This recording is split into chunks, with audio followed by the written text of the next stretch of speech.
Am I the asshole for celebrating my birthday, which is the 1-year anniversary of my nephew's death? My 25F nephew, 4M, passed away 1 year ago because of cancer. It was right on my birthday and there was no celebration, there was nothing, because everyone was devastated.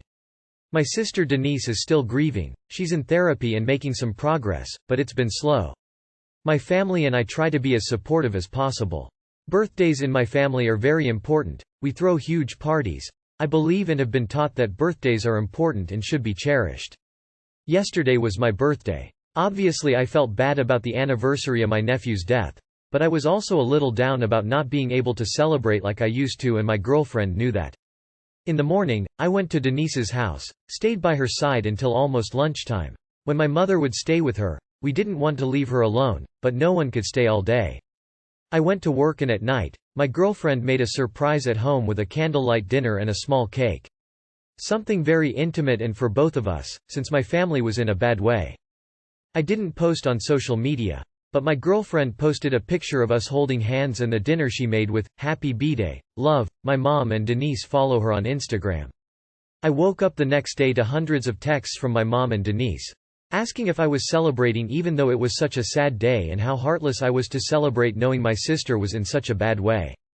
Even though I said it was a surprise, they called me cold, heartless and insensitive to the pain of others, saying I should have refused to celebrate. I was just glad I celebrated, because it's something important to me, and I didn't even realize when my girlfriend posted this photo on Insta. BTW, in case you were wondering, none of them remembered it was my birthday. Am I the asshole? Not the asshole. You didn't make your mom or your sister celebrate with you. It was you and your so. Does Denise expect you to never celebrate your birthday again? Not the asshole. When I read the title I thought you had thrown a big, raucous birthday party. Nope. You had dinner with your girlfriend. In no way were you or your partner insensitive to your sister. If anything, I would consider a quiet, intimate dinner instead of a large event a very respectful way to acknowledge your birthday without being excessive. Not the asshole. You didn't shove your birthday in everyone's face. You didn't act like your birthday reigned supreme. You spent time with your sister on a day she needed support, and you had a very quiet event with your partner, which you have every right to do. People grieve differently, but that doesn't mean aspects of life still shouldn't be celebrated. You acted appropriately. Am I the asshole for kicking my sister out for bringing gluten into our gluten-free kitchen? My daughter is on the more severe end of celiac. Any cross-contamination would set her back for weeks. It has taken us years to get her properly diagnosed and treated, and at 10 years old she now is underweight and has severe anxiety about food. She will not eat if she feels it's unsafe, and it's hard for me to blame her. Our house has both a kitchen and a kitchenette in the basement, complete with full sets of pans and utensils. Our main rule for the house is that there is absolutely no dairy, gluten, or seafood to be kept or cooked in the kitchen. Our older son is allergic to seafood and my wife is lactose intolerant. The kitchenette is for items containing those ingredients. My sister and her kids have had to move in with us for personal reasons. They live in the basement bedrooms, and when they moved in, we very clearly explained this rule to them and why. It took less than a week for us to find a box of pasta in the kitchen. We explained the rule and moved it, and she was apologetic. A month later, my daughter comes to us in a panic because my sister was making fried chicken in the kitchen. My sister was apologetic, but insisted she needed to because the kitchenette was too small. It felt harsh. But we moved all of the food to the basement, threw out every single pan and utensil she may have used, and deep cleaned the kitchen. These incidents making the kitchen no longer 100% guaranteed safe has made her regress in therapy.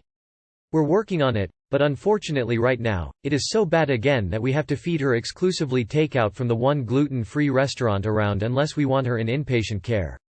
Which takes us to last Sunday. I get home, and my daughter is having the worst panic attack I have ever seen. My mom and sister were in the kitchen making an entire Sunday dinner. Spaghetti, mozzarella sticks, garlic bread, the works. I lost it. I ended up absolutely screaming at them that they were ruining my life and had threatened my daughter's life for the last time, and I had had it. I threw all of the food out into the yard, and told my sister that if she really cared that little about her own niece's life, she could get the fuck out of my house. Now my mom is mad at me for kicking out my sister and her kids when they're vulnerable over a food allergy, but I don't care. She can even leave the kids here if she absolutely needs to, but I'm done with her. We have one rule. 1. My wife agrees with me but thinks I should give one last chance and just not allow sister to bring any food into the house. My mom can't take her in and she can't afford rent anywhere, so she would be homeless if we didn't let her stay. I'm not sure I'm in the wrong here. Edit. The possibility of inpatient care has come up before, and been fully investigated by her medical team. If she went into inpatient care, she would be eating takeout from the same restaurant there as well as they would also not be able to safely cook for her in their facilities. The only true differences would be more monitoring and not being at home. Not the asshole. She may pick a direction and fuck off in it. How dare she stay in your home and risk your child's health? Not the asshole. Your daughter has a severe allergy and you explained this to your sister who seems to not actually understand the consequences of her actions. First time, okay fine she forgot. Second time okay, I guess, but the kitchenette being too small is a bad excuse. The third time she cooks an entire gluten-heavy dinner with dairy. You are within your rights to lose it and kick them out. 3 strikes and you're out. It's your house, your rules. If they can't follow them then they can find somewhere else to live. Edit. I now know celiacs is not an allergy but an autoimmune disorder. My point still stands though. Am I the asshole for refusing to babysit my nibblings? I, 32M, am child-free. Not because of childhood trauma or because I think the earth is overpopulated. I just don't like kids, and don't want to invest my time and energy in raising them.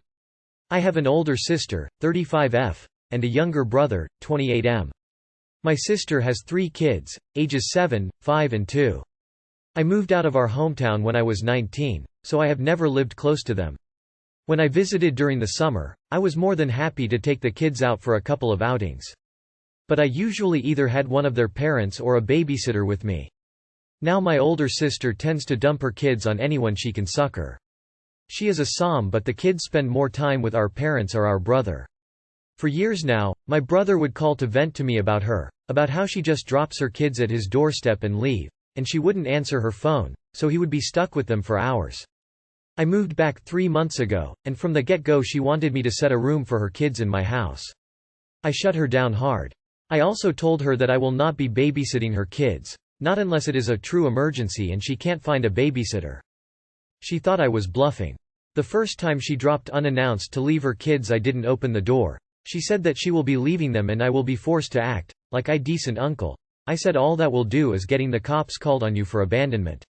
She was furious. I haven't babysat the kids once these last 3 months. I took them on 4 outings, but no babysitting to suit her. Now she is calling me an asshole for not helping. ID girlfriend about this part. But my younger brother is also pissed at me for not helping ease his burden a bit. I told him it's not my fault that he doesn't know how to set boundaries with her, after years of trying to gently encourage him to stand up for himself and commiserating with him. And now he is calling me an asshole too. So am I the asshole? Not the asshole. Not your kids, therefore not your problem. She chose to have kids. It is her responsibility to care for them. It is also her responsibility to find and pay for childcare when she wants a break. Not the asshole. You just have clear boundaries and your brother lets your sis walk all over him. That's his fault, not yours. Not the asshole. Your brother needs to read this thread, assert himself and repeat what you told her. Not the asshole. They're her kids, not your kids. She needs to figure out childcare and not rely on you just because you live there. You have no obligation as an uncle to provide free childcare. You're doing your job as an uncle by taking the kids out occasionally and you said if it was an emergency you'd help out. You do not have to do anything else. Your sister is an asshole for assuming she can just dump her kids on you. Am I the asshole for not acting like a mom to my son? I know this sounds bad but let me explain a little. I, 35F, have a 14M son. I do everything I can for my son and make sure he has everything he needs. Lately he has been acting out a little at home and school so I decided to sit him down to try and figure out what was happening. He is my only child and his dad and I are still together. I tried to sit him down and ask why was he acting out. I was concerned if maybe it had something to do with myself or his father but he wouldn't budge. I asked him was there any issues going on at school because if there was I would be more than happy to help him. I was scared there would be bullying at his school and I was prepared to transfer him to another school if necessary. He said there was no bullying and he had no issues, he just felt like 14-year-olds should act out a little. I told him his behavior was not allowed in my house. His behavior consisted on swearing at myself and his father, swearing at his teacher and much more. I tried so hard to discipline him as much as possible. So here's where the issue started. After a little fussing with my son, he said, "My life would be better if I didn't have a mother." I was extremely hurt. I said, "Okay," and went on with my day. I prepared dinner for myself and his father. Not for my son. When my son smelt food, he came downstairs and asked where his was. I responded, "I made dinner for myself and your dad. Since life is easier without a mom, there's some heatable food in the freezer." My son went absolutely crazy. He stormed to his room and did not come out until today morning. Normally I would take him to school, but today I did not. He came downstairs expecting his breakfast that I make for him every morning, but there wasn't any. He said, "Where's my breakfast?" I responded, "Your mother would normally do that for you. But if life is easier without one, you'll need to prepare your own breakfast. Also take the bus to and from school." After a few swears, he made himself some cereal and took the bus. I suppose my son called his grandmother, my mill, about this, and I received many calls saying I was a horrible mother, that I'm starving my child and I'm being petty. I thought this was a good way to discipline my child and make him grateful for everything he has. I'm starting to think I messed up. So AITA. Edit for info. Later today when he gets home from school, I plan on sitting him down to have a conversation that what he said really hurt me. I do not plan to bring up the fact he called my mill. I have never hit, scream, or swore at my child. I would never do this. Edit 2. My son had a half day, so I texted him asking if he would like me to pick him up or the bus.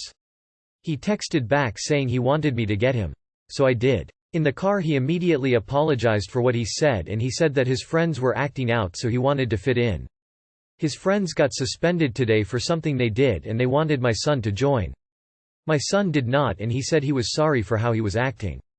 I also apologized for my actions. Edit 3. I want to say thank you all very much for your comments. When my son got home, he cleaned his room and even offered to help with dinner to learn to cook. In only a few hours our relationship has gotten better and our communication has gotten better. Not the asshole, it's not like you actually deprived him of anything. He still had access to food and a way to get to school. It was definitely petty, but he wasn't harmed in any way, and maybe sometimes you have to fight fire with fire? Not the asshole. He isn't being starved, he's 14, he can feed himself. He isn't being kept home from school, he's 14, he can take the bus. YWBTA if you kept this going for weeks, but doing it for a couple of days to help him realize all the things you do for him and appreciate them better is actually a really good life lesson and its natural consequences. He doesn't want a mom? You are letting him have his wish. But definitely after a day or two you should then have a conversation, but your edit says you are already planning to do that. Not the asshole. He's 14, he should know better than to say things like that and learn there are consequences when he does.